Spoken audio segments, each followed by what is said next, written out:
يطول الظلام ديننا لن يضام نحن جيل همام نحن فينا عمر لا لا لا لن يطول الظلام ديننا لن يضام نحن جيل همام نحن أعوذ بالله من الشيطان الرجيم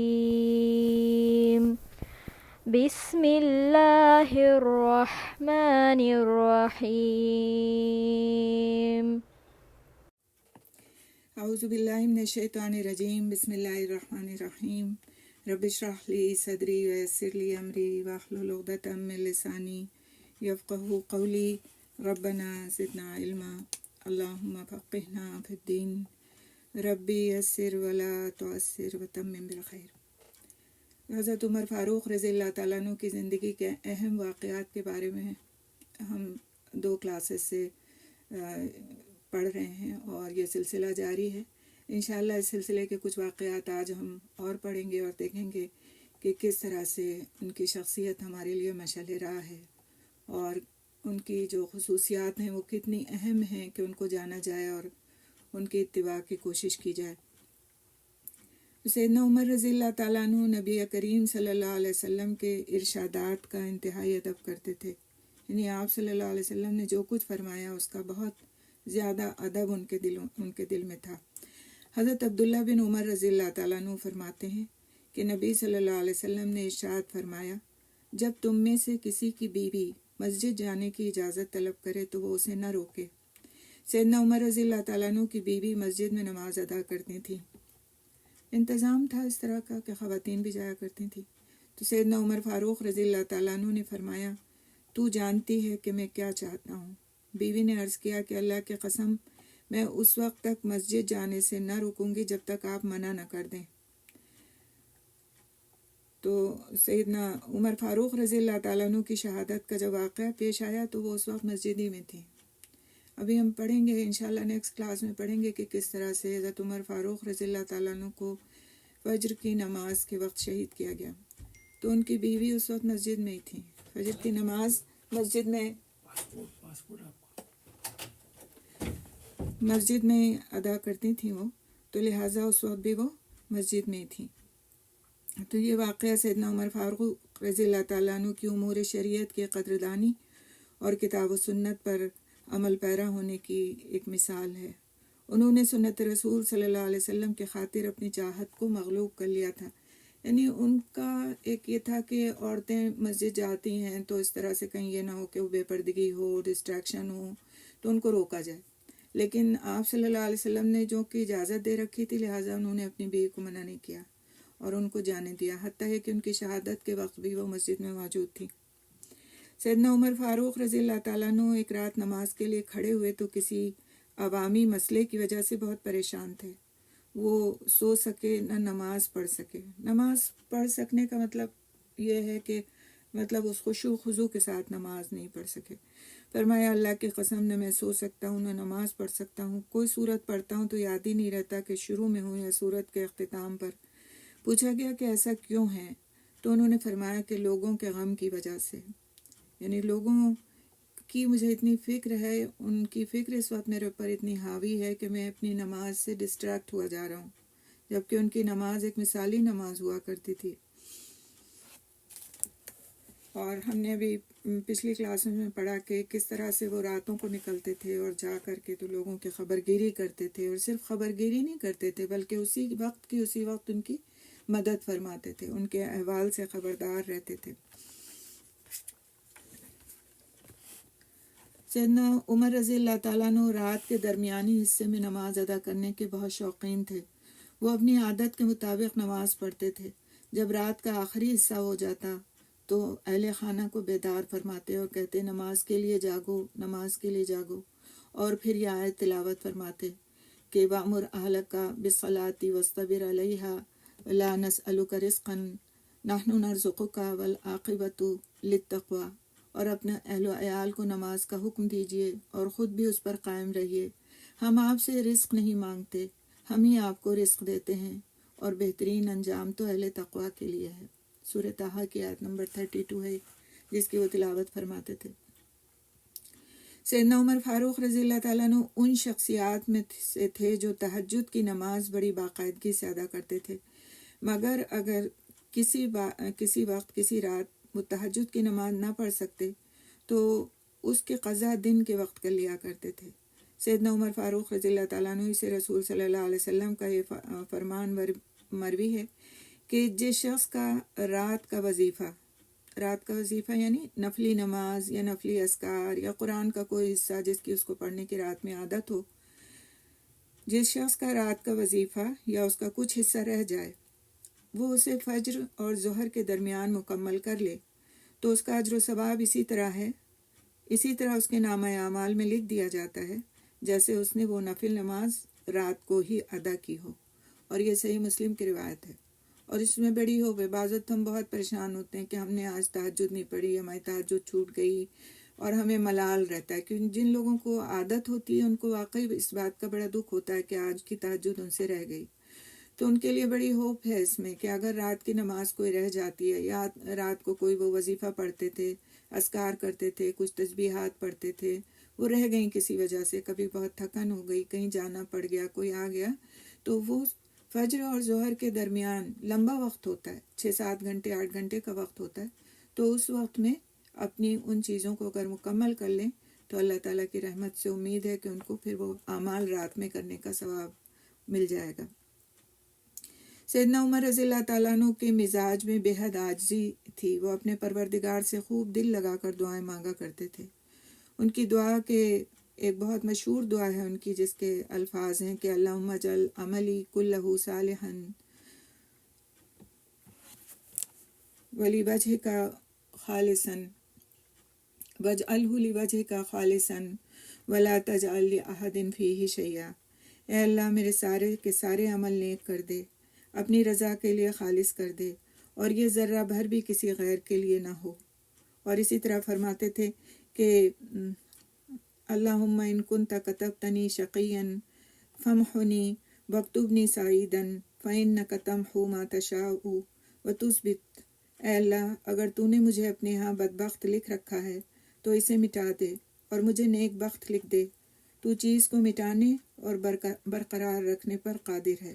انشاءاللہ یہ دونوں دعائیں ہم آپ کو پوسٹ کر دیں گے۔ پہلی دعا تو ہم آپ کو پوسٹ کر بھی چکے ہیں، اخلاص نیت کی جو دعا ہم پڑھتے ہیں وہ حضرت عمر رضی اللہ تعالیٰ عنہ کی دعا ہے، لیکن پھر بھی انشاءاللہ تعالیٰ آپ کو دونوں دعائیں پوسٹ کر دیں گے تاکہ آپ بھی اپنی دعا میں اس کو شامل کریں۔ فرماتے تھے کہ مجھے دعا کی قبولیت سے زیادہ دعا کی شرائط کا فکر ہوتا ہے، کیونکہ مجھے دعا کا طریقہ آ گیا تو اللہ تعالیٰ کی طرف سے قبولیت یقینی بات ہے۔ شرائط یعنی کہ کس طرح دعا مانگی جانی چاہیے، مجھے اس کی فکر زیادہ ہوتی ہے بنسبت اس کے کہ میں دعا کیا مانگ رہا ہوں، کیونکہ اگر میں ان شرائط کے ساتھ دعا مانگوں گا جو اللہ سبحانہ تعالیٰ نے اللہ کے نبی صلی اللہ علیہ وسلم نے سکھائی ہیں دعا مانگنے کی، یعنی دعا مانگنے کے جو آداب ہیں کہ کس طرح پہلے اللہ سبحانہ تعالیٰ کی تعریف کی جائے، توصیف کی جائے، پھر اس کے بعد نبی اکرم صلی اللہ علیہ وسلم پر صلاۃ و سلام بھیجا جائے، اس کے بعد اپنی دعا مانگی جائے، دعا کے آخر میں آمین کہا جائے، اور پھر صلاۃ و سلام کے ساتھ ہی یعنی درود شریف کے ساتھ ہی دعا کا اختتام کیا جائے، پھر یہ کہ خشوع و خضوع کے ساتھ دعا مانگی جائے، اطمینان کے ساتھ دعا مانگی جائے، اور جو دعا کے قبولیت کے اوقات ہیں ان اوقات میں دعا مانگی جائے۔ تو یہ شرائط ایسی ہیں، یہ شرائط کیا ہیں بلکہ آداب ہیں دعا مانگنے کے، تو ان کی یہ خواہش ہوتی تھی کہ یہ شرائط مجھ سے پوری ہو جائیں تاکہ پھر میری دعا کی قبولیت یقینی ہو جائے۔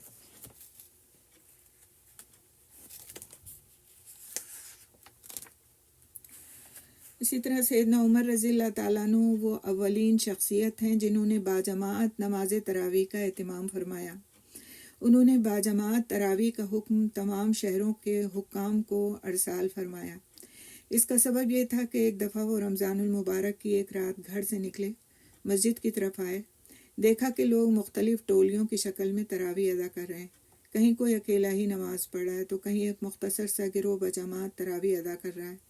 سیدنا عمر فاروق رضی اللہ تعالیٰ عنہ نے فرمایا کہ میری رائے یہ ہے کہ اگر میں ان سب نمازیوں کو ایک قاری کی اقتداء میں اکٹھا کر دوں تو یہ تراویح کا بہتر طریقہ ہوگا۔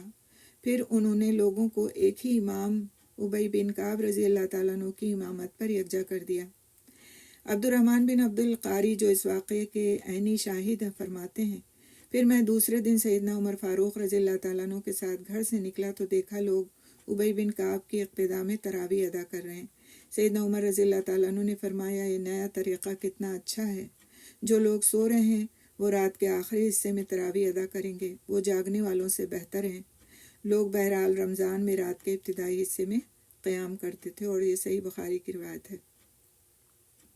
تو اس واقعے سے یہ وہم نہیں ہونا چاہیے کہ تراویح کی ابتدائی سیدنا عمر فاروق رضی اللہ تعالیٰ عنہ سے ہوئی، یہ نہیں ہے، یہ ان کی دریافت نہیں تھی، بلکہ تراویح کا عمل نبی صلی اللہ علیہ وسلم کے زمانے ہی سے جاری تھا۔ نبی صلی اللہ علیہ وسلم نے 3 دن تک مسجد میں نماز تراویح کی امامت فرمائی۔ سیدنا فاروق رضی اللہ تعالیٰ عنہ نے صرف یہی کیا کہ لوگوں کو ایک ہی امام کی اقتداء میں جمع کر دیا۔ پہلے لوگ الگ الگ تراویح پڑھا کرتے تھے، اب ایک ساتھ ہو کر کے مسجد میں ایک ہی امام کے پیچھے تراویح ادا کرنے لگے۔ اسی طرح سیدنا عمر رضی اللہ تعالیٰ عنہ عبادت کے سلسلے میں انتہائی محنت فرماتے تھے۔ وہ بہت زیادہ نفلی نماز ادا کرنے والے تھے، مسلسل روزہ رکھتے تھے، اور آخری عمر میں روزوں میں انہوں نے مزید اضافہ کر دیا تھا۔ صدقہ و خیرات کرنے میں سب سے آگے تھے، ہر سال حج کرتے تھے، اور نبی صلی اللہ علیہ وسلم کے ساتھ تمام غزوات میں شریک ہوئے۔ ان کے بعد بھی اہل باطل کے خلاف جنگوں میں انہوں نے شرکت کی۔ ان کے دور خلافت میں کفار سے جتنی بھی جنگیں ہوئیں، ان سب کا انہیں بھرپور ثواب ملے گا، کیونکہ ان تمام جنگوں کے محرک وہی تھے۔ انہوں نے اس کے لیے ایکسپیڈیشنز بھیجے تھے، لشکر بھیجے تھے۔ وہ عموماً اللہ تعالیٰ کی یاد میں مصروف رہتے اور فرمایا کرتے تھے کہ علیکم بذکر اللہ فإنہ شفاء وإیاکم وذکر الناس فإنہ داء۔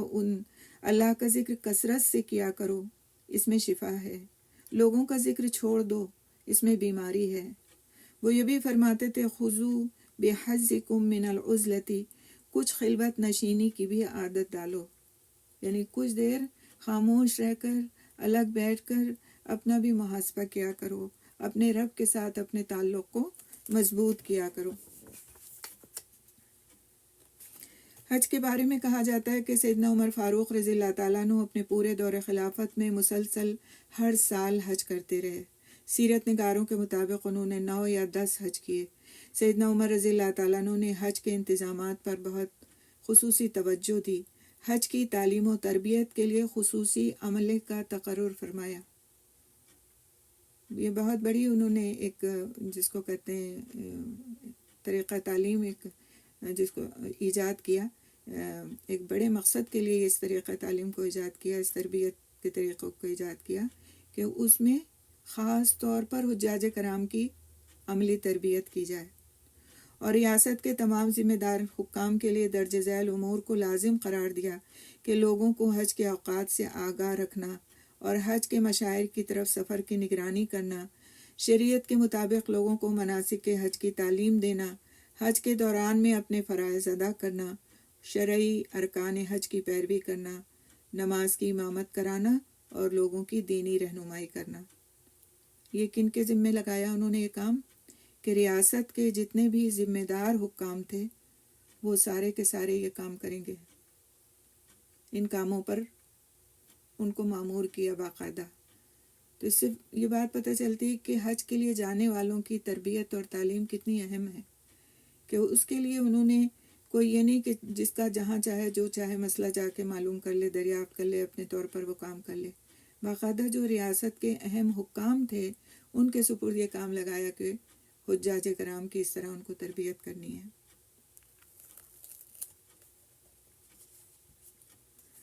اس کے علاوہ یہ دینی جو ان کے معاملات تھے، عبادات تھیں، اس میں تو وہ فرم تھے ہی اور بہت آگے تھے، لیکن ایک وہ اسلامی مملکت کے امیر تھے، امیر المومنین تھے، تو اس حساب سے بھی انہوں نے اپنی ذمہ داریوں کو بطور احسن پورا کیا۔ ایک دفعہ سیدنا عمر فاروق رضی اللہ تعالیٰ عنہ بازار گئے تو انہوں نے دیکھا کہ تاجروں نے بہت سا فالتو مال ذخیرہ کر رکھا ہے۔ سیدنا عمر فاروق رضی اللہ تعالیٰ عنہ نے فرمایا ایسا ہرگز نہیں ہو سکتا کہ اللہ تعالیٰ تو ہمارے پاس رزق بھیجے اور جب یہ رزق ہمارے بازاروں میں پہنچ جائے تو کچھ لوگ بیواؤں اور مسکینوں کا رزق روک کر اپنے اضافی مال کو ذخیرہ کر لیں، پھر وہ تاجر انتظار کرتے رہیں کہ جب باہر سے مال لے کر آنے والے اپنا مال بیچ کر چلے جائیں گے تو پھر مرضی کا بھاؤ مقرر کریں گے۔ میں اعلان کرتا ہوں کہ آج کے بعد کوئی بھی باہر سے ہمارے بازار میں اونٹوں کا قافلہ لانے والا تاجر جو بھی مال لائے گا، چاہے موسم سرد ہو یا گرم، وہ عمر کا مہمان ہوگا۔ وہ جلد بازی نہ کرے بلکہ اپنی سہولت کے مطابق آسانی سے بیچے۔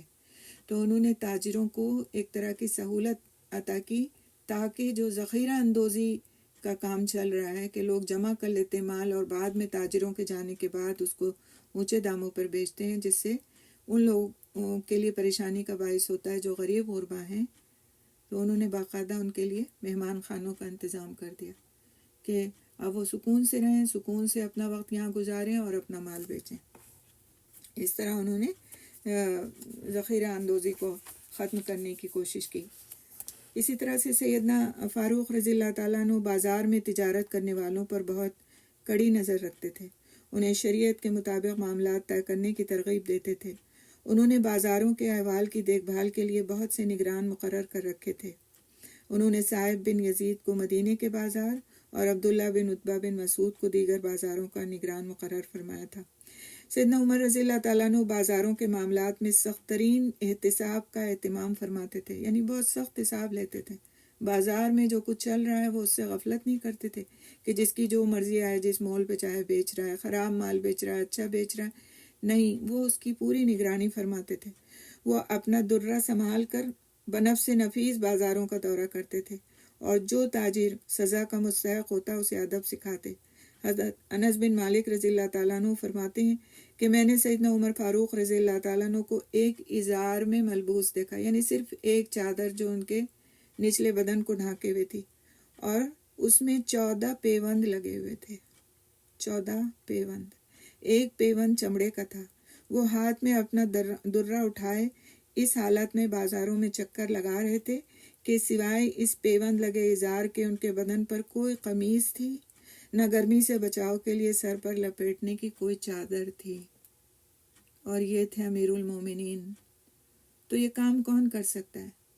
جس کے اندر آخرت کی انتہا درجے کی فکر ہو اور اس بات کی فکر ہو کہ اللہ سبحانہ تعالیٰ نے مجھے ان لوگوں کا امیر بنایا ہے تو میرے فرائض کیا ہیں، ان کے دین کی بھی دیکھ بھال اور ان کی دنیا کی بھی دیکھ بھال۔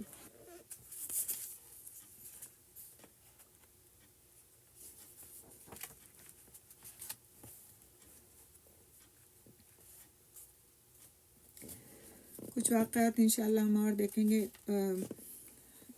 کہ سیدنا عمر رضی اللہ تعالیٰ عنہ کے نزدیک ریاست کے تمام معاملات و مسائل یکساں اہمیت کے حامل تھے۔ وہ کسی بھی معاملے میں کوتاہی کے قائل نہیں تھے اور وہ کسی بھی حالت میں حاکم کے لیے سستی کو، کس چیز کو؟ سستی کو ناقابل تصور سمجھتے تھے۔ سیدنا عمر فاروق رضی اللہ تعالیٰ عنہ منڈیوں کی اصلاح کے لیے قواعد وضع فرماتے، وصولی اور ادائیگی کے طریقے منظم فرماتے تھے۔ عمر فاروق رضی اللہ تعالیٰ عنہ نے تجارتی نظام کو بے لگام نہیں چھوڑا۔ انہوں نے بہت سے نگران مقرر کیے اور جو منڈیاں تھیں ان کے انچارج بنائے، اور اسی طرح سے انہوں نے مختلف طرح سے تاجروں کی سہولت کے لیے بھی انتظام کیا اور لوگوں کی سہولت کا بھی بندوبست فرمایا۔ سیدنا عمر فاروق رضی اللہ تعالیٰ عنہ نے فرمایا کہ تم میں سے کوئی بیٹھے بٹھائے محض یہ دعا ہی نہ کرتا رہے کہ اے اللہ مجھے رزق دے۔ ایسے شخص کو یقین کر لینا چاہیے کہ اس پر آسمان سے سونے چاندی کی برسات نہیں ہوگی۔ اللہ تعالیٰ کی عادت مبارکہ ہے کہ وہ بعض لوگوں کو بعض کے ذریعے سے رزق عطا فرماتا ہے۔ اور پھر انہوں نے سورۃ الجمعہ کی آیت نمبر 10 تلاوت فرمائی کہ پھر جب نماز پوری ہو جائے تو تم زمین میں پھیل جاؤ اور اللہ کا فضل تلاش کرو اور اللہ کو کثرت سے یاد کرو تاکہ تم فلاح پا سکو۔ فَإِذَا قُضِيَتِ الصَّلَاةُ فَانتَشِرُوا فِي الْأَرْضِ وَابْتَغُوا مِنْ فَضْلِ اللَّهِ وَاذْكُرُوا اللَّهَ كَثِيرًا لَعَلَّكُمْ تُفْلِحُونَ۔ سیدنا عمر رضی اللہ تعالیٰ عنہ جب کسی نوجوان کو دیکھتے اور وہ انہیں اچھا معلوم ہوتا تو دریافت فرماتے، کیا تجھے کوئی کام آتا ہے؟ اگر وہ انکار میں جواب دیتا تو فرماتے کہ یہ نوجوان میری نظر سے گر گیا ہے۔ یعنی کہ وہ چاہتے تھے کہ نوجوان جو ہیں وہ کسی نہ کسی کام میں لگیں، خالی اپنا وقت نہ برباد کریں۔ وہ لوگوں کو محنت مزدوری کرنے اور حصول رزق کے لیے تگ و دو کرنے کی ترغیب دیتے تھے۔ محمد بن سیرین رحمۃ اللہ علیہ اپنے باپ سے روایت کرتے ہیں کہ میں سیدنا عمر فاروق رضی اللہ تعالیٰ عنہ کے ساتھ تھا۔ ہم مغرب کے علاقے میں تھے۔ میرے پاس سامان کی ایک گٹھری تھی۔ سیدنا عمر رضی اللہ تعالیٰ عنہ نے پوچھا، یہ آپ کے پاس کیا ہے؟ میں نے عرض کیا، یہ سامان کی گٹھری ہے، میں اس سے بازار میں تجارت کروں گا۔ سیدنا عمر رضی اللہ تعالیٰ عنہ نے فرمایا، قریشیوں، سیرین اور اس جیسے دیگر حضرات تجارت میں تم پر غالب نہ آ جائیں، کیونکہ تجارت خلافت اور امارت کا تیسرا ستون ہے۔ حضرت حسن بصری سے روایت ہے کہ سیدنا عمر فاروق رضی اللہ تعالیٰ عنہ نے فرمایا، جو آدمی 3 دفعہ ایک ہی جنس کی تجارت کرے اور نفع نہ ہو تو اسے کسی دوسرے کام کی تجارت کرنی چاہیے۔ مزید فرمایا، کوئی نہ کوئی فن ضرور سیکھا کرو، ممکن ہے تمہیں کسی وقت اس کی ضرورت پیش آ جائے۔ مزید فرمایا، اگر تجارت نہ ہوتی تو تم لوگوں کے دستے نگر ہوتے۔ یعنی تجارت کی ہماری ایک مذہبی اہمیت بھی ہے، رسول اکرم صلی اللہ علیہ وسلم کی سنت ہے اور دوسرے انبیاء کی سنت ہے، اور تجارت میں برکت کے لیے دعا کی ہے آپ صلی اللہ علیہ وسلم نے تاجروں کے لیے۔ تو تجارت کو معمولی درجے کی چیز نہیں سمجھنا چاہیے، چاہے وہ چھوٹے پیمانے پہ کی جائے، بڑے پیمانے پہ کی جائے۔ اگر اس میں ایک نیت یہ بھی شامل کر لی جائے کہ یہ سنت ہے تو پھر اس کا اجر کہیں سے کہیں ہو جاتا ہے، اور اللہ سبحانہ تعالیٰ یقیناً اس میں برکت عطا فرماتے ہیں۔ اسی طرح تاجروں کے علاوہ وہ ماہرین فن کی بھی عزت افزائی فرماتے تھے، اور ان کی قدردانی کسی گروہ تک محدود نہیں تھی، بلکہ کسی بھی شخص میں کسی قسم کا کوئی جوہر ہوتا تو اس کے ساتھ خاص مراعات کا معاملہ فرماتے، اور خاص طور سے اس کے لیے وظیفہ مقرر کرتے اگر کوئی کسی فن کا ماہر ہوتا۔ اور اس کے علاوہ اس زمانے میں جتنے بھی اہل کمال لوگ تھے، مثلا شعراء، خطبہ، ماہرین حسب و نسب، پہلوان، بہادر، جو بھی ان کی خدمت میں آتے وہ ان کی قدردانی سے فائدہ اٹھاتے تھے۔ یعنی کہ وہ نہ صرف یہ کہ تاجروں اور حلال طریقے سے کمانے والوں کی قدردانی فرماتے تھے، بلکہ اس زمانے میں جو بھی اپنے اپنے فن کے ماہر تھے، کسی بھی فن کے، ان سب کو وظیفہ بھی ان کا مقرر کرتے تھے اور ان کو فائدہ پہنچاتے تھے۔ سیدنا عمر رضی اللہ تعالیٰ عنہ کے آزاد کردہ غلام اسلم بیان کرتے ہیں کہ ایک دفعہ مدینہ منورہ میں کچھ تاجر آئے، انہوں نے عیدگاہ میں پڑاؤ ڈالا۔ سیدنا عمر فاروق رضی اللہ تعالیٰ عنہ نے عبد الرحمن بن عوف رضی اللہ تعالیٰ عنہ سے فرمایا، کیوں نہ آج ہم ان لوگوں کی چوکیداری کریں۔ آپ ذرا شوق کی بات دیکھیے، جستجو کی بات، کیوں نہ آج ہم ان لوگوں کی چوکیداری کریں۔ عبد الرحمن نے رضی اللہ تعالیٰ عنہ نے موافقت فرمائی۔ دونوں رات کے وقت ان کی نگہبانی میں مصروف رہے۔ چوکیداری سے مطلب کیا تھا کہ ان کو کسی قسم کا کوئی ضرر نہ پہنچے، کوئی تکلیف نہ پہنچے، تو ہم ان کی دیکھ بھال کریں۔ دونوں رات کے وقت ان کی نگہبانی میں مصروف رہے اور نماز پڑھتے رہے۔ سیدنا عمر فاروق رضی اللہ تعالیٰ عنہ نے ایک بچے کے رونے کی آواز سنی تو اس کی ماں سے کہا، اللہ سے ڈرو اور اپنے بچے کا خیال کرو۔ پھر واپس اپنی جگہ آ گئے۔ رات کے آخری حصے میں بچے کی دوبارہ آواز سنی تو دوبارہ فرمایا، تم پر افسوس، تم کیسی ماں ہو، میں دیکھ رہا ہوں کہ رات بھر تمہارا بچہ سکون سے نہیں سو سکا۔ اس خاتون نے کہا، اللہ کے بندے، میں اسے کھانا کھلانا چاہتی ہوں لیکن یہ کھاتا نہیں۔ سیدنا عمر فاروق رضی اللہ تعالیٰ عنہ نے دریافت فرمایا، کیوں نہیں کھاتا؟ اس نے کہا، کیونکہ سیدنا عمر فاروق رضی اللہ تعالیٰ عنہ کا اصول ہے کہ وہ بچے کا وظیفہ اس وقت مقرر فرماتے ہیں جب وہ ماں کا دودھ پینا چھوڑ دے۔ انہوں نے ہر دودھ چھڑائے ہوئے بچے کا وظیفہ مقرر کر رکھا ہے، اس لیے میں اس بچے کا دودھ چھڑانے کی کوشش کر رہی ہوں۔ حالانکہ ابھی وہ کیا تھا بچہ؟ دودھ پینے والا بچہ تھا۔ سیدنا عمر فاروق رضی اللہ تعالیٰ عنہ نے پوچھا، تمہارے بیٹے کی عمر کتنی ہے؟ اس نے بتایا کہ وہ چند مہینوں کا ہے۔ سیدنا عمر رضی اللہ تعالیٰ عنہ نے فرمایا، اس کے دودھ چھڑانے میں جلدی نہ کرو۔ پھر صبح کی نماز پڑھی تو دوران نماز ان کی آنکھوں سے آنسوؤں کی جھڑی لگ گئی۔ شدت گریہ سے ان کی قرأت کی آواز بھی لوگوں تک ٹھیک سے نہ پہنچی۔ پھر اس کے بعد فرمایا، اے عمر، تیرا برا ہو، تیری وجہ سے کتنے مسلمانوں کے بچے ہلاکت کو جا پہنچے، یعنی ان سے فیاضی کا سلوک نہیں کیا گیا۔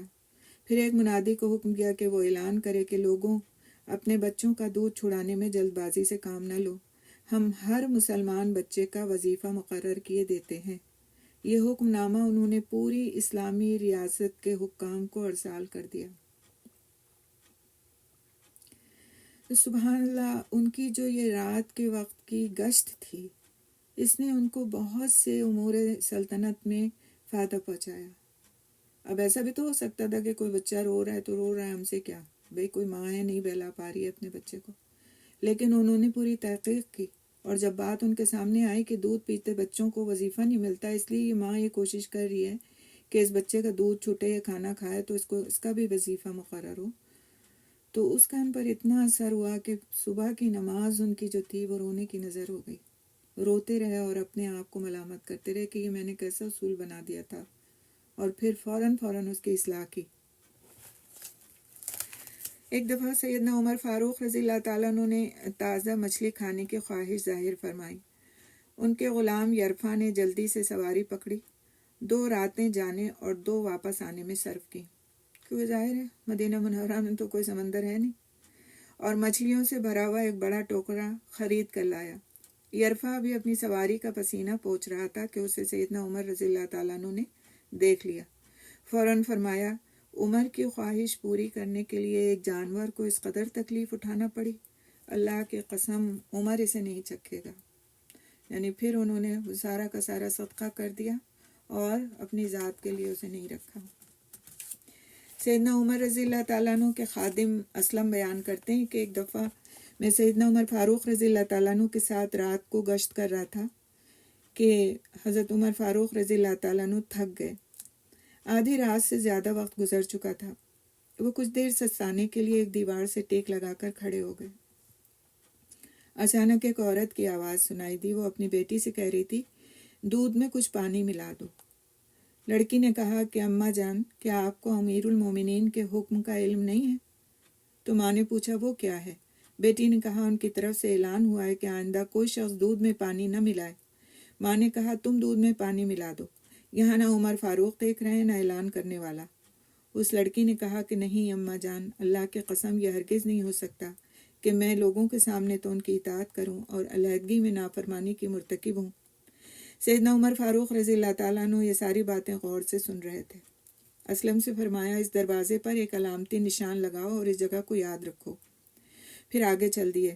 صبح کے وقت سیدنا عمر رضی اللہ تعالیٰ عنہ نے اسلم کو بھیجا اور حکم دیا کہ خبر لاؤ کہ کہنے والی کون تھی اور جس سے بات کی گئی وہ کون تھی، اور معلوم کرو کہ کیا وہ لڑکی شادی شدہ ہے۔ اسلم بیان کرتے ہیں کہ میں وہاں پہنچا، معلوم ہوا کہ وہ لڑکی غیر شادی شدہ ہے، اس کا نام عمارہ بنت سفیان بن عبداللہ بن ربیعہ ثقفی ہے، جس سے گفتگو ہوئی وہ اس کی ماں تھی۔ میں نے آ کر سیدنا عمر رضی اللہ تعالیٰ عنہ کو مکمل رپورٹ دے دی۔ سیدنا عمر فاروق رضی اللہ تعالیٰ عنہ نے اپنے تمام بیٹوں کو جمع کیا اور پوچھا، کیا تم میں سے کوئی شادی کرنا چاہتا ہے تاکہ میں اس کی شادی اس لڑکی سے کر دوں؟ اگر تمہارے باپ کو عورت کی حاجت ہوتی تو وہ اس لڑکی سے شادی کرنے میں پہل کرتا۔ عبداللہ اور عبد الرحمن دونوں نے عرض کیا کہ ہماری بیویاں تو موجود ہیں۔ عاصم نے عرض کیا، ابا جان میری بیوی نہیں ہے، اس لڑکی کی شادی مجھ سے کر دیجیے۔ سیدنا عمر فاروق رضی اللہ تعالیٰ عنہ نے اس لڑکی کی طرف پیغام نکاح بھیجا اور اپنے بیٹے عاصم کی شادی اس سے کر دی۔ اس نے ایک لڑکی سے ایک بیٹی پیدا ہوئی جس کا نام لیلہ عاصم رکھا گیا۔ اس کی شادی عبدالعزیز بن مروان سے ہوئی اور اس کے وطن سے مشہور خلیفہ عمر بن عبدالعزیز پیدا ہوئے۔ تو خلیفہ عمر بن عبدالعزیز کا یہ نسب تھا، کس طرح سے وہ ایک نیک ماں کی ایک نیک بیٹی کی اولاد تھے، اور کس طرح سے وہ نیکیاں ان میں ٹرانسفر ہوئی تھیں، کس طرح انہوں نے اپنے بچوں میں سے ایک کا فیصلہ کیا کہ وہ اس لڑکی کی ایمانداری کی بدولت، اس کے تقوی کی بدولت، اس کے خدا خوفی کی بدولت اسے اپنے گھر لائیں گے۔ کیا شان تھی، کیا سوچ تھی ان لوگوں کی۔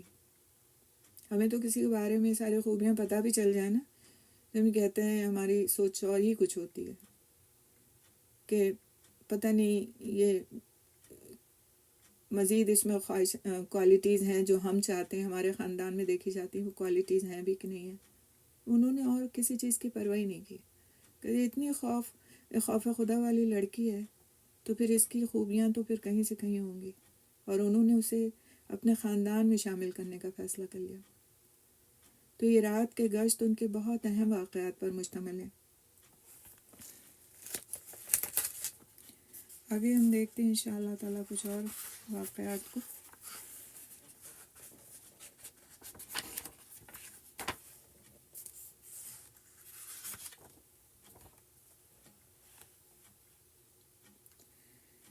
اب آج ہم دیکھتے ہیں کہ حضرت عمر رضی اللہ تعالیٰ عنہ کو اہل بیت کے دشمن کے طور پر پیش کرتا ہے ایک فرقہ ہمارے درمیان جو ہے شیعہ حضرات، اور دونوں حضرت عمر رضی اللہ تعالیٰ عنہ کو اور علی رضی اللہ تعالیٰ عنہ کو اس طرح سے پیش کیا جاتا ہے کہ گویا حضرت عمر رضی اللہ تعالیٰ عنہ ان پر ظلم کرتے رہے، نعوذ باللہ۔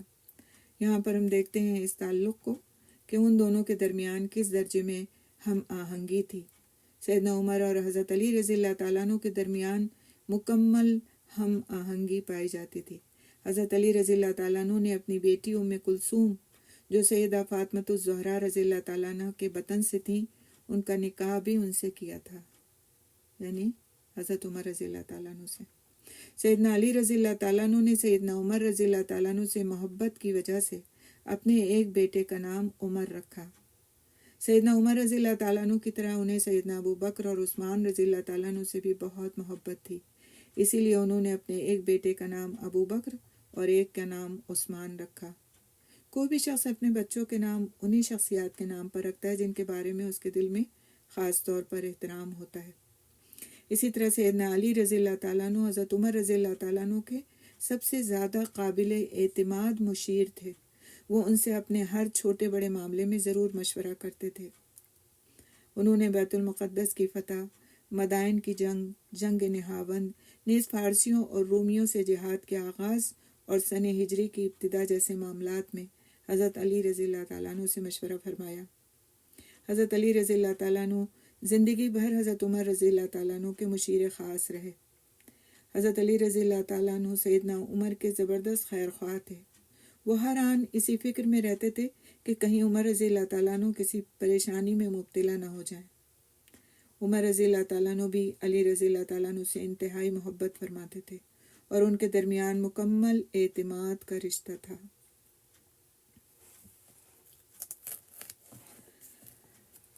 حضرت عمر رضی اللہ تعالیٰ عنہ کے دور خلافت میں اس بات کا بہت زیادہ اہتمام کیا گیا تھا کہ جو ممالک محروسہ یعنی جو ممالک فتح ہو چکے ہیں ان میں کوئی بھی شخص فقر و فاقے میں مبتلا نہ ہونے پائے۔ عام حکم تھا اور اس کی ہمیشہ تعمیل ہوتی تھی کہ ملک میں جس قدر آپاہج، اسکار رفتہ، مفلوج وغیرہ لوگ ہیں، سب کی تنخواہیں بیت المال سے مقرر کر دی جائیں۔ لاکھوں سے متجاوز افراد کا اندراج کیا گیا تھا، یعنی ان کو نوٹ ڈاؤن کیا گیا تھا، جن کو گھر بیٹھے خوراک دی جاتی تھی، خوراک ملتی تھی۔ اسی طرح سیدنا ابو موسیٰ اشعری رضی اللہ تعالیٰ عنہ جو نبی کریم صلی اللہ علیہ وسلم کے انتہائی قریب رہنے والے تھے، انہوں نے بہت سے کبار صحابہ مثلاً عمر، علی، ابی بن کعب اور عبداللہ بن مسعود رضی اللہ تعالیٰ عنہ مجمعین جیسی عظیم ہستیوں سے بہت کچھ سیکھا۔ خصوصاً وہ سیدنا عمر رضی اللہ تعالیٰ عنہ سے بہت متاثر رہے اور ان سے بصرہ کی طویل مدت تک قائم رہنے والی ولایت کے دوران خط و کتابت کے ذریعے سے انہوں نے رابطہ قائم رکھا۔ وہ ان کی خبرگیری فرماتے تھے۔ جب کوئی مشکل آڑے آتی تو حضرت ابو موسیٰ رضی اللہ تعالیٰ عنہ سیدنا عمر رضی اللہ تعالیٰ عنہ کی طرف رجوع فرماتے تھے۔ امام شعبی فرماتے ہیں کہ انہیں امت کے مشہور ترین 4 قاضیوں میں شمار کیا جا سکتا ہے۔ انہوں نے فرمایا اس امت کے 4 قاضی ہوئے ہیں، عمر، علی، زید بن ثابت اور ابو موسیٰ اشعری رضی اللہ تعالیٰ عنہ مجمعین۔ یعنی اس فیلڈ میں بھی ان کو مکمل دسترس حاصل تھی۔ وہ علمی مدارس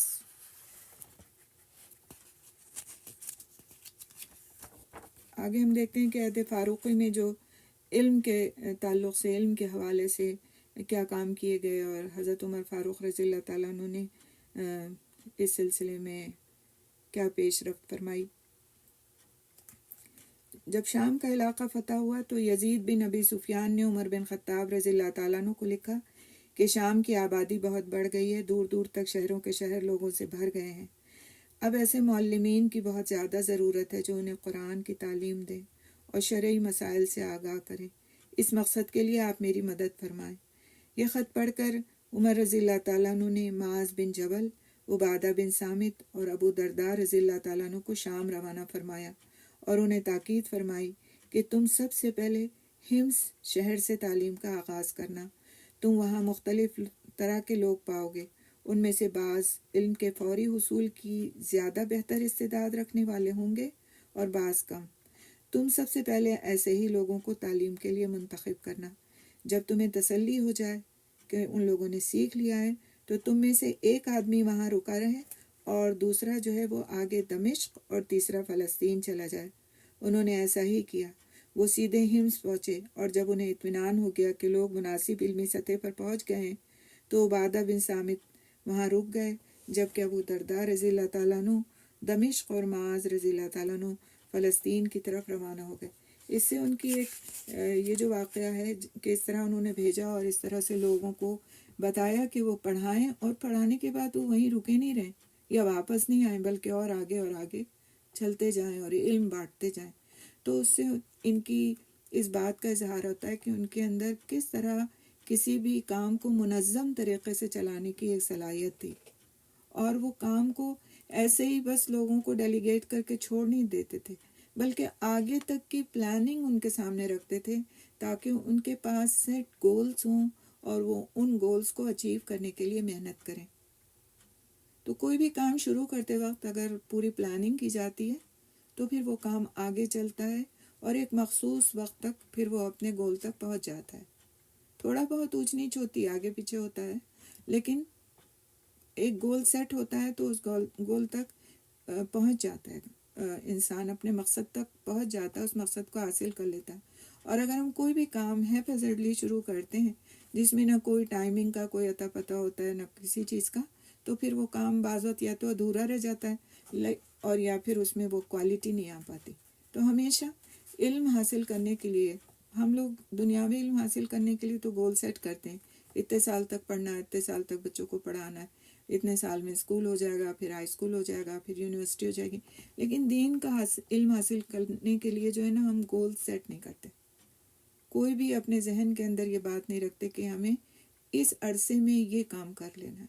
دیکھیے یہ علم ایسا علم ہے نا کہ یہ تو ساری زندگی ساتھ رہنا اور رہنا چاہیے، لیکن اس کے باوجود بھی کس چیز کو کتنے عرصے میں ہمیں اچیو کر لینا ہے اس کو ہمیں اپنے ذہن میں رکھنا ضروری ہے۔ اگر ہم صرف اور صرف سوچتے ہیں ہم تو بھائی ساری زندگی پڑھیں گے، یقیناً اب ساری زندگی پڑھیں، لیکن ایک وقت کے اندر ایک کام کو مکمل طور سے حاصل کرنے کی اگر نیت نہ ہو تو وہ کام وہ علم مکمل طور سے حاصل انسان نہیں کر سکتا۔ آپ دیکھیں کہ جو بچے حفظ کرتے ہیں ان کا بھی ایک ٹارگٹ ہوتا ہے، 2 سال 3 سال جو بھی ان کی عمر کے حساب سے سیٹ ہوتا ہے وہ ہوتا ہے۔ تو ہمیشہ گولز کو سیٹ کرنا، پلاننگ کرنا ہر حال میں ضروری ہے۔ ایک کام ہو جائے اگلا کام شروع کریں، یہ نیت رکھیں کہ یہ جو علوم ہیں یہ میری زندگی کے ساتھ ہیں، لیکن بس یوں ہی اپنے آپ کو چھوڑ دینا، ایسا ہی چلتا رہے گا، آج نہیں تو کل، کل نہیں تو پرسوں ہم کر لیں گے، تو پھر وہ گول اچیو ہو نہیں پاتا۔ اس لیے یہ سیٹنگ، یہ پلاننگ ہمیں اپنے اسلاف سے سیکھنے کے لیے ملتی ہے کہ انہوں نے کس طرح کی اور ہمیں اس نقش قدم پر چل کر کیا کرنا چاہیے۔ اسی طرح سیدنا فاروق رضی اللہ تعالیٰ عنہ نے بہت سے علمی گروپ تشکیل دیے۔ ان کے ارکان اپنے اپنے فن کے ماہر تھے، انہیں مختلف شہروں کی طرف بھیجا۔ بڑھتی ہوئی فتوحات کے پیش نظر تمام امراء اور جنگی کمانڈروں کو حکم دیا کہ وہ تمام مفتوحہ علاقوں میں سب سے پہلے مساجد کا قیام عمل میں لائیں تاکہ ان کے ذریعے اسلامی کلچر عام ہو اور مقامی لوگ اسلام کی تعلیمات سے آگاہ ہونے لگیں۔ تو مساجد کا قیام، ان کی تعمیر سیدنا عمر فاروق رضی اللہ تعالیٰ عنہ کے دور خلافت میں بہت بڑی تعداد میں ہوئی، اور ان مساجد کی تعداد جہاں جمعہ ادا کیا جاتا تھا، یعنی جامع مسجد یا بڑی مسجدیں تھیں، ان کی تعداد 12,000 تک پہنچ چکی تھی. 12,000 تک اتنی مساجد انہوں نے مختلف علاقوں میں قائم کروائی تھیں. سیدنا عمر رضی اللہ تعالیٰ عنہ کے دور میں قائم ہونے والے مراکز تعلیم لوگوں کو دینی تربیت بھی دیتے تھے اور ان کی عادتیں سنوارنے میں نہایت اہم کردار ادا کرتے تھے.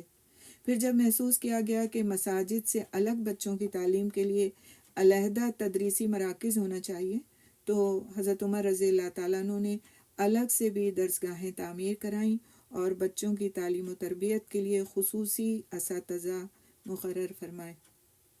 تو یہ ساری چیزیں جو ہم پڑھ رہے ہیں ان واقعات کے علاوہ یہ ان کا تعلق ان کے امور خلافت سے ہے کہ انہوں نے نہ صرف یہ کہ اسلامی حکومت کو بڑھایا وسیع کیا بلکہ اس کے انتظام اور انصرام کی بھی فکر کی، لوگوں کی تعلیم کی بھی فکر کی، ان کے دین کی بھی فکر کی، ان کی تربیت کی بھی فکر کی، جس طرح انہوں نے تجارت کی بھی فکر کی، بازاروں کی بھی فکر کی اور اہل علم و فن کو بھی سراہا.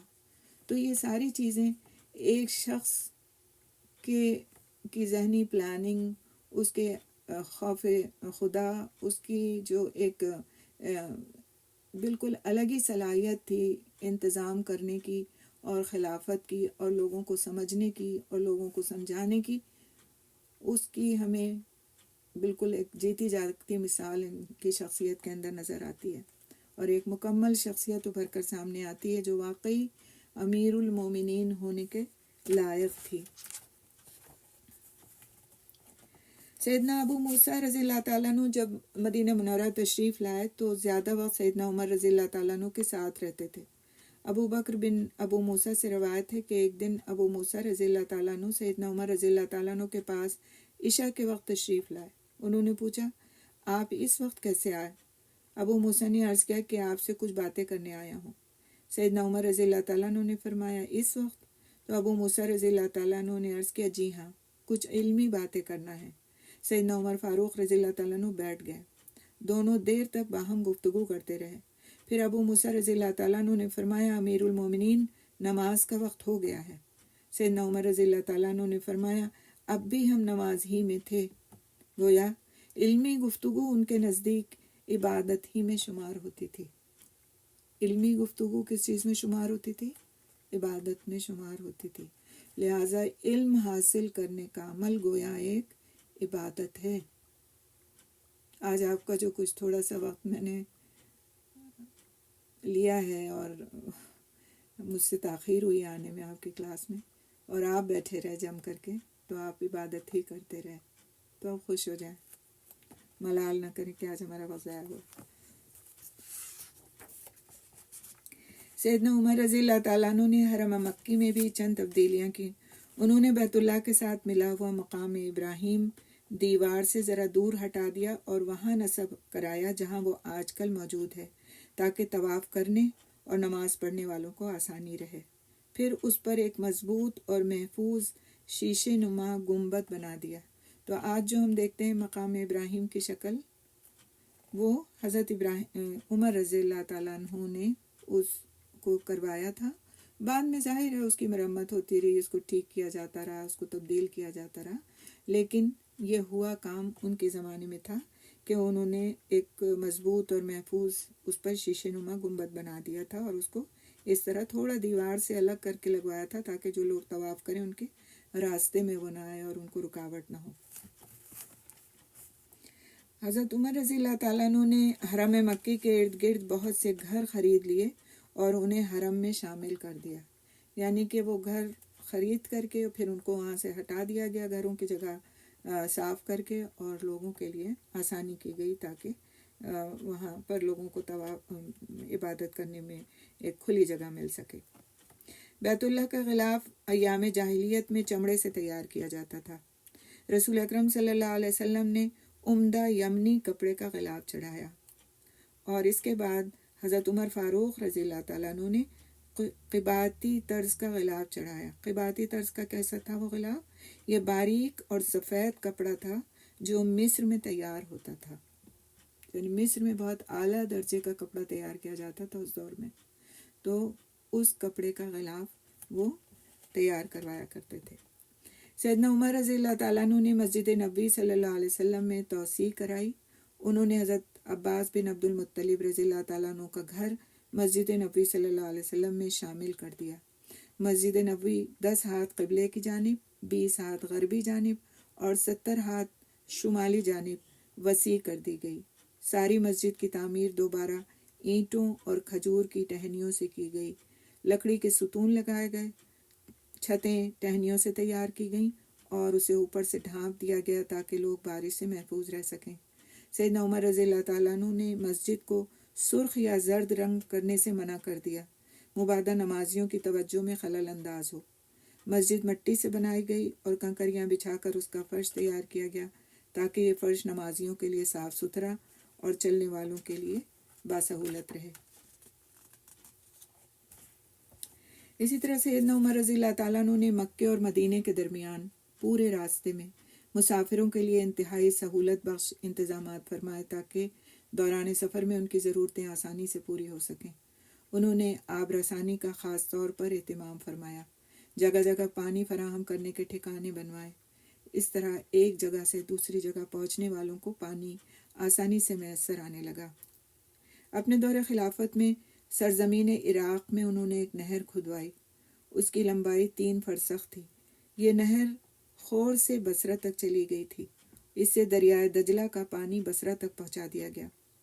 تو نہروں کی کھدائی، خلیجوں کی بحالی، ڈیمز اور پلوں کی تعمیر اور راستوں کی نگہداشت کے انتظامات، یہ وہ فلاحی اور ترقیاتی کارنامے ہیں جو سیدنا عمر فاروق رضی اللہ تعالیٰ عنہ نے ترجیحی بنیاد پر انجام دیے، اور اسلامی ریاست کے بجٹ کا ایک بہت بڑا حصہ انہی فلاحی اور ترقیاتی کاموں پر صرف ہوا. اس کے علاوہ انہوں نے دارالدقیق کے نام سے ایک بہت بڑا گودام بھی بنوایا جہاں ہر وقت ستو، کھجوریں، منقع اور زندگی کی ضروریات کا دوسرا سامان موجود رہتا تھا، اور وہاں سے مسافروں اور مہمانوں کو مطلوبہ غذائی اجناس فراہم کی جاتی تھی. اسی طرح فاروق اعظم رضی اللہ تعالیٰ عنہ نے سرکاری خزانے کا کچھ حصہ اسلامی ریاست کے مختلف شہروں کو آپس میں ملانے کے لیے بھی صرف کیا. انہوں نے اس دور کے وسائل کے مطابق بہت سے اونٹوں والوں کو پبلک ٹرانسپورٹ کی خدمت پر مقرر فرمایا. اب بسز تو نہیں تھیں، ٹرینز تو نہیں تھیں، اور ٹرانسپورٹیشن کے ذریعے نہیں تھے، اونٹ تھے. تو انہوں نے بہت سے اونٹ والوں کو پبلک ٹرانسپورٹ کی خدمت پر مقرر فرمایا اور انہیں ذمہ داری سونپی کہ جن لوگوں کے پاس سواری نہ ہو وہ انہیں ریاست میں جہاں وہ چاہیں ان کی مطلوبہ جگہ پہنچائیں.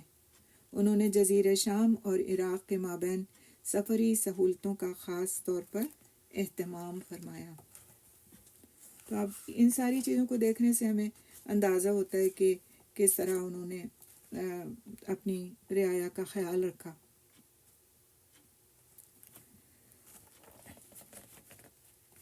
کچھ عرصہ جو تھا وہ قحط پڑ گیا تھا. اس وقت کا ہم تذکرہ تھوڑا سا دیکھیں گے کہ اس میں انہوں نے، ان کا تقویٰ کس درجے میں تھا، ان کا زہد کس درجے میں تھا، اور انہوں نے اپنی رعایا کا کس طرح سے خیال رکھا. آمد الرمادہ میں سیدنا عمر فاروق رضی اللہ تعالیٰ عنہ کی خدمت میں گھی اور روٹی کا چورا بنا کر لایا گیا. انہوں نے ایک بدوی کو بھی اپنے ساتھ کھانے کی دعوت دی تو وہ بدوی روٹی کے ساتھ پیالے کے کناروں سے چکنائی حاصل کرنے کی کوشش کرنے لگا. سیدنا عمر رضی اللہ تعالیٰ عنہ نے فرمایا، شاید تو نے عرصہ دراز سے چکنائی نہیں چکھی. اس نے کہا، جی ہاں، ہم نے مدت سے گھی اور تیل نہیں دیکھا، نہ کسی کو گھی اور تیل کھاتے دیکھا ہے. یہ سن کر سیدنا عمر فاروق رضی اللہ تعالیٰ عنہ نے قسم کھائی کہ جب تک سب لوگ خوشحال نہ ہو جائیں گے میں بھی گوشت اور گھی نہیں کھاؤں گا. سب راوی اس بات پر متفق ہیں کہ سیدنا عمر فاروق رضی اللہ تعالیٰ عنہ نے اپنی قسم پوری کر کے دکھائی. اس کا ثبوت یہ واقعہ ہے کہ ایک دفعہ بازار میں گھی کا ڈبہ اور دودھ کا ایک کٹورا بکنے کے لیے آیا. سیدنا عمر فاروق رضی اللہ تعالیٰ عنہ کے غلام نے 40 درہم کے عوض یہ دونوں چیزیں خرید لیں اور حضرت عمر رضی اللہ تعالیٰ عنہ کی خدمت میں حاضر ہو کر عرض کیا کہ امیر المومنین، اللہ نے آپ کی قسم کو پورا کر دیا اور آپ کو اجر عظیم سے نوازا. بازار میں یہ ڈبہ اور یہ کٹورا بکنے کے لیے آیا تو میں نے آپ کے لیے یہ دونوں چیزیں 40 درہم میں خرید لیں. حضرت عمر رضی اللہ تعالیٰ عنہ نے فرمایا کہ تو نے یہ چیزیں بہت مہنگی خریدی ہیں، لہٰذا ان دونوں کو صدقہ کر دے. میں نہیں چاہتا کہ کھانے میں اسراف سے کام لوں۔ مجھے پبلک کے احوال کا اس وقت تک صحیح ادراک نہیں ہو سکتا۔ بہت تاریخی جملہ ہے یہ۔ کیف یعنینی شان الرعیتی اذا لم یمسنی ما مسہم۔ مجھے پبلک کے احوال کا اس وقت تک صحیح ادراک نہیں ہو سکتا جب تک کہ میں خود انہی جیسے حالات سے نہ گزروں۔ کیا مجھے پبلک کے احوال کا اس وقت تک صحیح ادراک نہیں ہو سکتا، میں سمجھ نہیں سکتا لوگوں کے حالات کو اس وقت تک جب تک کہ میں خود انہی جیسے حالات سے نہیں گزروں۔ یعنی ان کے فاقے کا مجھے اندازہ نہیں ہو سکتا، ان کے کمتر درجے کے کھانے کا مجھے اندازہ نہیں ہو سکتا، ان کے فقر کا مجھے اندازہ نہیں ہو سکتا جب تک کہ میں پریکٹیکلی اس کا تجربہ نہ کروں۔ خالی کانوں سے سن لینے سے میں اس کیفیت کو نہیں سمجھ سکتا۔ کسی کی بھوک کو آپ نہیں سمجھ سکتے جب تک خود بھوکے نہ رہے۔ کسی کی پیاس کو انسان نہیں سمجھ سکتا جب تک وہ خود پیاسا نہ ہو۔ کسی کی تنگ دستی کو، فقر کو اس وقت تک نہیں سمجھ سکتا جب تک کہ وہ حالات اس پر خود نہ گزرے ہوں، اور وہ خود اس کا تجربہ کرتے تھے کہ لوگ کن حالات سے گزر رہے ہیں، حالانکہ ان کو کوئی کمی تھی کسی طرح کی نہیں۔ غلام خرید کے لیے آیا، انہوں نے خود بھی نہیں خریدا اپنے لیے، لیکن اس کے باوجود وہ اپنے اوپر سے اس کیفیت کو نہیں اتارتے تھے جب تک کہ ان کو اندازہ نہیں ہو جاتا تھا کہ ہاں وہ کیفیت ان کے لوگوں سے دور ہو چکی ہے۔ سیدنا عمر رضی اللہ تعالیٰ عنہ لوگوں کو عشاء کی نماز پڑھاتے اور پھر گھر تشریف لے جاتے اور مسلسل نماز میں مصروف رہتے۔ جب رات کا آخری حصہ شروع ہو جاتا تو پہاڑی راستوں کی طرف نکل جاتے اور لوگوں کی ممکنہ آمد کے پیش نظر وہاں چکر لگاتے رہتے۔ عبداللہ بن عمر رضی اللہ تعالیٰ عنہ بیان کرتے ہیں کہ میں نے ایک دفعہ سحری کے وقت سنا، وہ کہہ رہے تھے، اے اللہ امت محمد صلی اللہ علیہ وسلم کو میرے ہاتھوں ہلاک نہ کر، اے اللہ ہمیں قحط سالی سے ہلاک نہ کر، اے رب کریم ہم سے اس آفت کو دور فرما دے۔ وہ مسلسل یہی دعا کرتے رہے حتیٰ کہ قحط کا زمانہ ختم ہو گیا۔ سیدنا عمر رضی اللہ تعالیٰ عنہ نے بہت سے ایسے کارکن بھی تعینات کیے تھے جنہیں مدینے کے ارد گرد سے آنے والے قحط زدہ لوگوں کا جائزہ لینے کا حکم تھا۔ خوراک کی تلاش میں مدینے پہنچنے والے لوگوں کی فوراً خبرگیری کی جاتی تھی۔ سیدنا عمر فاروق رضی اللہ تعالیٰ عنہ لوگوں میں تقسیم کیے جانے والے کھانے کی خود نگرانی فرماتے تھے، حتیٰ کہ سالن بھی چکھ کر جانچتے تھے۔ شام کے وقت سب سیدنا عمر فاروق رضی اللہ تعالیٰ عنہ کی خدمت میں حاضر ہوتے اور ان کو دن بھر کی کارروائی تفصیل سے سناتے، اور اس دوران وہ حسب ضرورت مزید احکامات اور ہدایات بھی جاری فرمایا کرتے تھے۔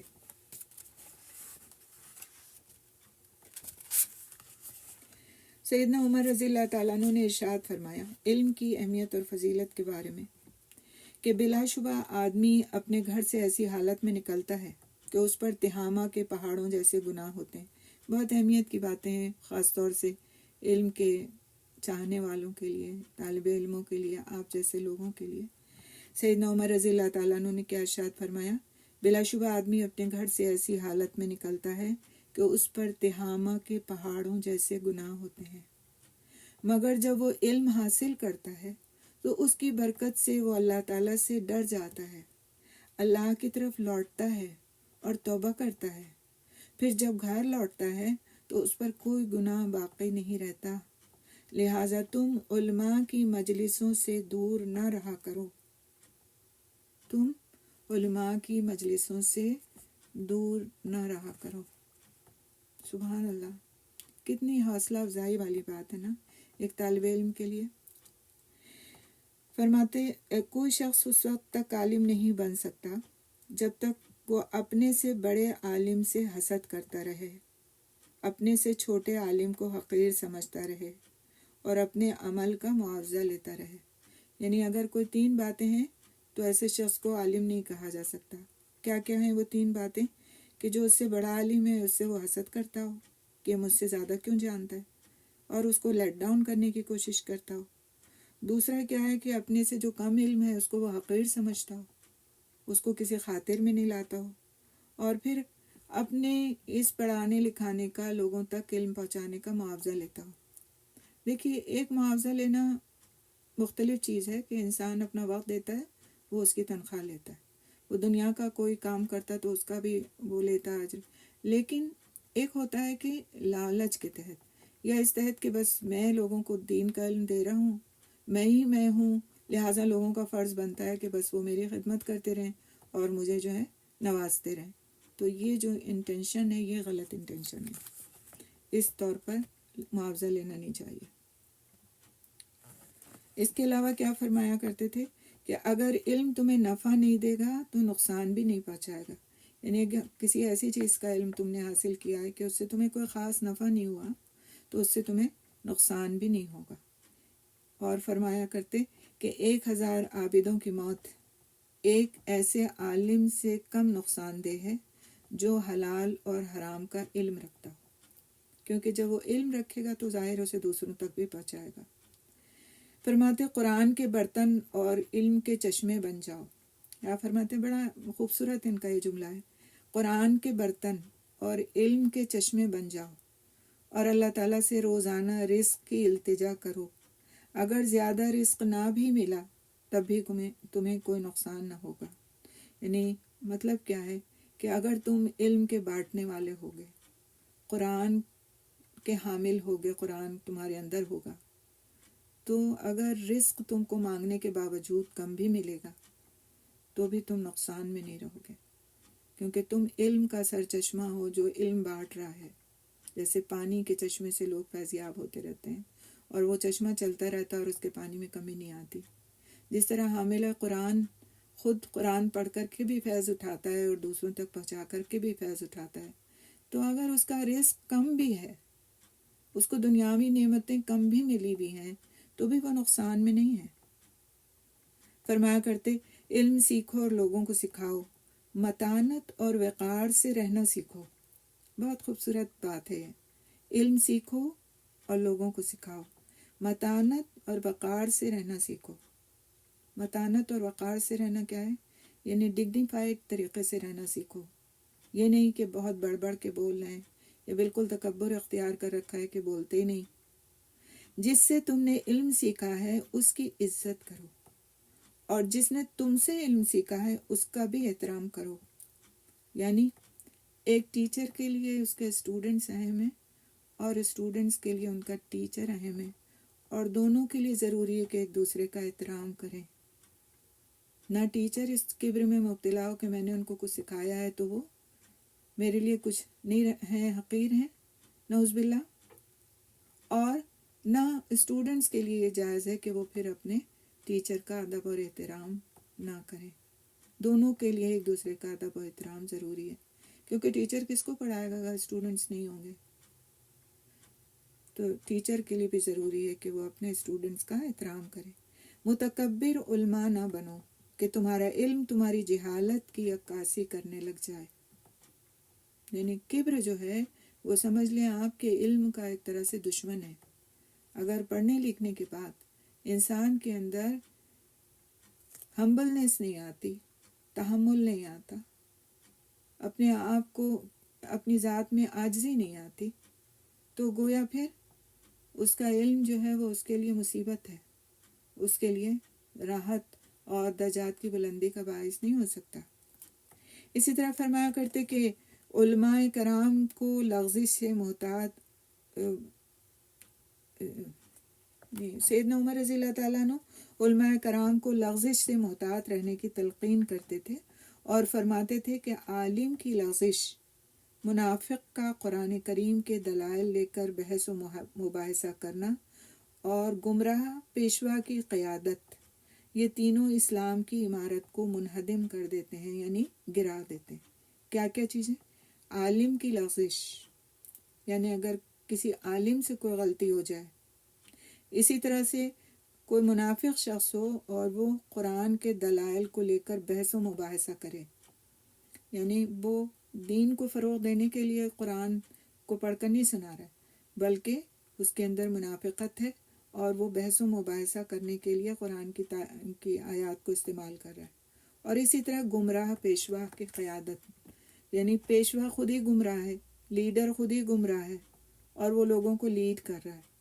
تو یہ تین چیزیں وہ کیا کہتے تھے کہ تینوں اسلام کی عمارت کو منہدم کر دیتے ہیں، یعنی اسلام کی عمارت کو گرا دیتے ہیں، نقصان کا باعث ہے اسلام کے لیے۔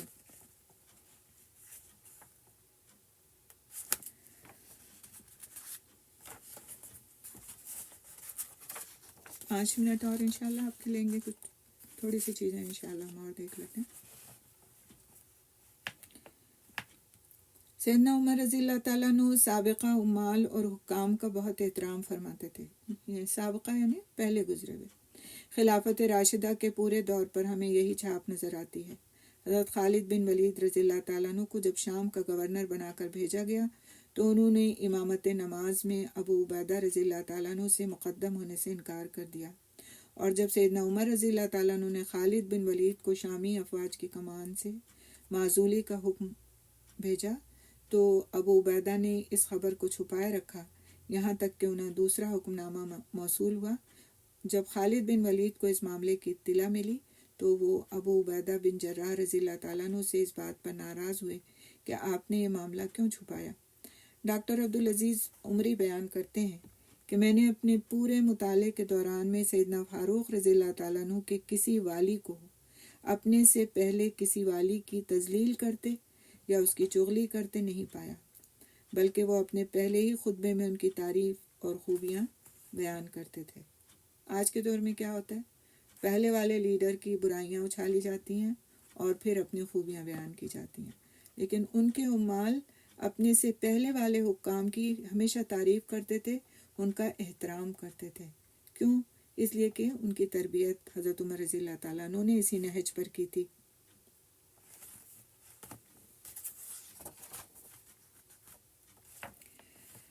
کچھ اور حضرت عمر رضی اللہ تعالیٰ عنہ کے اقوال ہم دیکھیں گے، جیسے بھی ہم نے دیکھے تھے انشاءاللہ، اور پھر اس کے ساتھ ہی ہم ختم کریں گے اپنی کلاس کو۔ فرماتے تھے عمل کی پختگی یہ ہے کہ اسے کل پر نہ چھوڑا جائے۔ بہت غور سے سننے کی باتیں، بہت سبق آموز ہیں، اس میں سے اپنے لیے سبق نکالیں، اور آپ دیکھیں کہ خلیفہ وقت ہونے کے ساتھ ساتھ کس درجے میں ذہنی پختگی تھی ان کے اندر، کہ ان کے زبان سے اس طرح کے الفاظ نکلتے تھے جو آج ہمارے لیے مشعل راہ ہیں۔ فرماتے تھے عمل کی پختگی یہ ہے کہ اسے کل پر نہ چھوڑا جائے، اور امانت یہ ہے کہ باطن ظاہر کے خلاف نہ ہو۔ امانت کیا ہے؟ کہ ظاہر و باطن انسان کا ایک ہو۔ ہم کیا سمجھتے ہیں امانت؟ کہ کوئی بات امانت ہے یا کوئی مال امانت ہے۔ ان کی نظر میں امانت کیا تھی؟ کہ باطن ظاہر کے خلاف نہ ہو، ورنہ پھر منافقت سمجھتے تھے وہ اس کو۔ اور عمل کی پختگی کیا سمجھتے تھے؟ کہ اسے کل پر نہیں چھوڑا جائے۔ پختہ عمل وہی ہے جو آج کا عمل آج ہی کر لیا جائے۔ سستی اور کاہلی کو بالکل پسند نہیں فرماتے تھے۔ فرماتے تھے اللہ سے ڈرو، کیونکہ تقویٰ پرہیزگاری اختیار کرنے سے ہی حاصل ہوتا ہے۔ جو اللہ کا ڈر اختیار کرتا ہے اللہ تعالیٰ اسے بچا لیتا ہے، اور اصل متوکل وہ ہے جو زمین میں بیج بوئے اور پھر اللہ پر توکل کرے۔ کون ہے اصل متوکل؟ توکل کرنے والا جو پہلے کام کرے اور پھر اللہ پر بھروسہ کرے، بغیر کام کیے ہاتھ پہ ہاتھ دھر کر بیٹھ کے یہ نہ سمجھے کہ میں متوکل ہوں۔ ایسا نہ ہو کہ کوئی رزق کی تلاش چھوڑ کر بیٹھ جائے اور کہے اے اللہ مجھے رزق عطا فرما۔ آسمان سے سونے چاندی کے سکوں کی بارش نہیں ہوتی، بلکہ اللہ تعالیٰ لوگوں کو ایک دوسرے کے ذریعے سے رزق دیتا ہے۔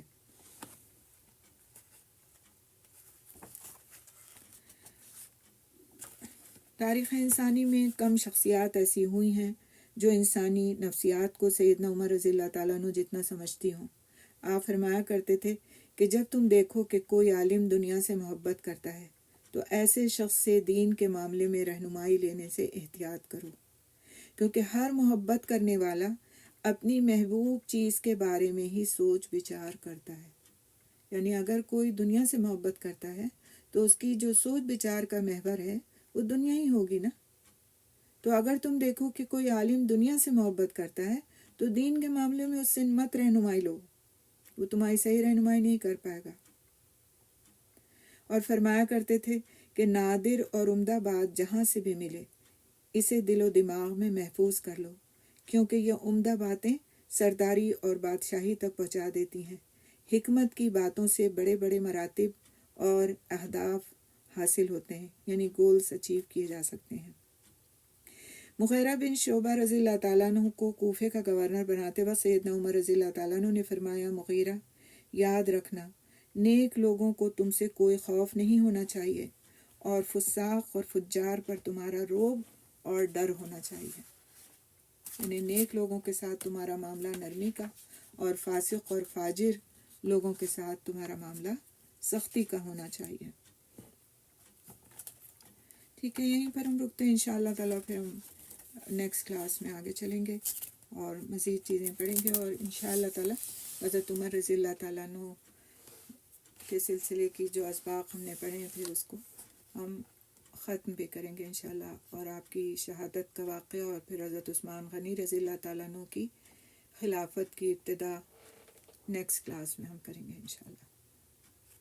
سبحان اللہ بحمدہ، سبحانک اللہم بحمدک، نشہد ان لا الہ الا انت، نستغفرک نستغفرک نستغفرک نتوب الیک۔ السلام علیکم ورحمۃ اللہ وبرکاتہ۔ آج کافی دیر ہو چکی ہے، تو اگر کوئی سوال ہے آپ کا تو آپ لکھ کر گروپ پر پوچھ لیجیے گا، انشاءاللہ تعالیٰ میں جواب دے دوں گی، مزید آپ لوگوں کو نہیں روکنا چاہتی، تو کوئی سوال ہے تو آپ کر لیجیے گا اس طرح سے گروپ پر، یا مجھے پرسنل میسج کر کے پوچھ لیجیے گا، ٹھیک ہے۔ السلام علیکم ورحمۃ اللہ وبرکاتہ۔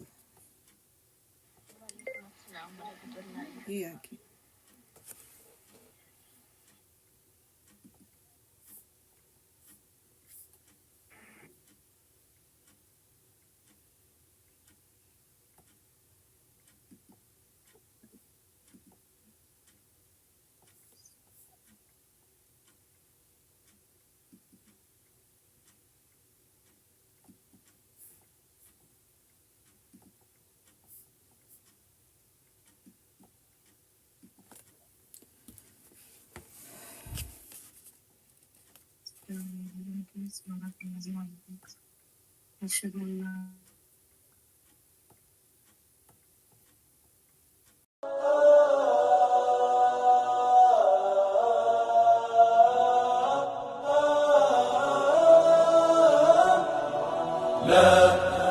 لن يطول الظلام، ديننا لن يضام، نحن جيل همام، نحن فينا عمر، لا لا لا لن يطول الظلام، ديننا لن يضام.